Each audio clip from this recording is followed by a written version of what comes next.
The intent of this bill is to wind back the draconian anti-protest laws introduced by the former government with support from Labor in 2022.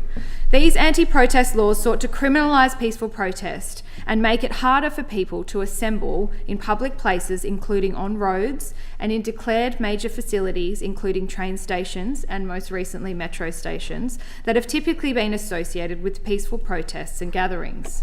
People found guilty under these anti-protest laws are liable for up to 2 years in prison or a fine of $22,000.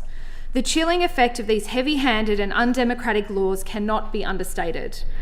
On other fronts, we continue to deal with the fallout from runaway climate change, fueled by successive governments that put the profits of the coal and gas lobby ahead of the interests of people and our environment.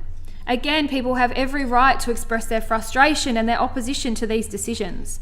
They have every right to demand more from their elected representatives, to take to the streets, to disrupt business as usual, to peacefully advocate for change in the same way that environmental activists of the past banded together to save the Franklin River.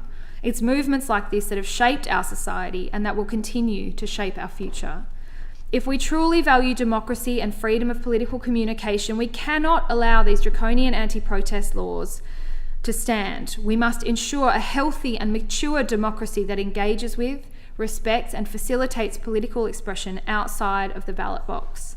We must ensure that we have a society where people are not criminalised and imprisoned for expressing themselves in peaceful and non-violent ways. The ongoing attacks on the right to protest must stop, and these undemocratic laws must be repealed.